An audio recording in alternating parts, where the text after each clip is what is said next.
Well, hello and welcome to our devotion time. Today we are in Holy Week and this is Friday.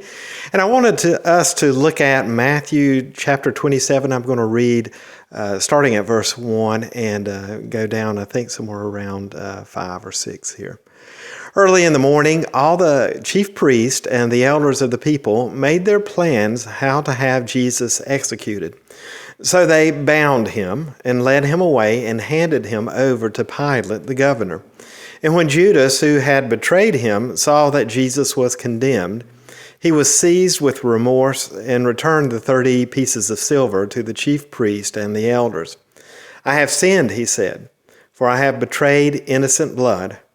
"What is that to us?" they replied. "That's your responsibility." So Judas threw the money into the temple and left. Then he went away and hanged himself. The chief priest picked up the coin and said, "It is against the law to put this into the treasury, since it is blood money." So they decided to use the money to buy the potter's field as a burial place for foreigners. That is why it has been called the Field of Blood to this day. Then what was spoken by Jeremiah the prophet was fulfilled. They took the 30 pieces of silver, the price set on him by the people of Israel, and they used them to buy the potter's field, as the Lord commanded me. What a terrible continuation of the tragedy of the betrayal of Jesus. And we see here, really, Matthew is leading us through I would say the different types of betrayal, and he's turning the camera, so to speak, towards the church and church leadership here. And what a warning, what a tragedy that we have here before us. And some of the thoughts as I was reading this, the things or keywords that popped out to me. And so this is Messiah. This is God's provision for all people of the world, and it begins with his called out people, the church of that time. And what did they do with Jesus? Who did they say he was? How did they behave? What were their actions? Well, the things that I saw were that, one, the leaders plotted to murder Jesus. They wanted to end his life. They didn't want anything to do with him. They didn't want anything to do with what he was preaching, what he was doing, and so murder was their choice. And you could think of other things.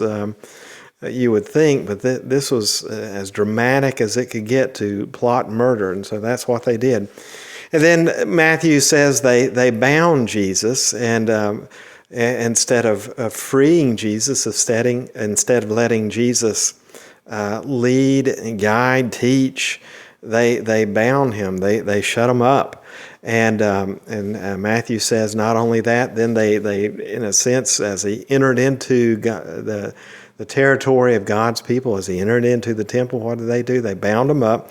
They turned him around and led him away from the church. "We don't want you even darkening our doors, Jesus."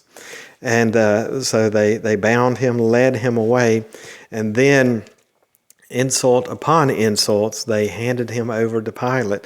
And this, to the church, to Judaism, to Israel, this was the ultimate enemy. And so, the disrespect that they were showing Jesus just compiles here.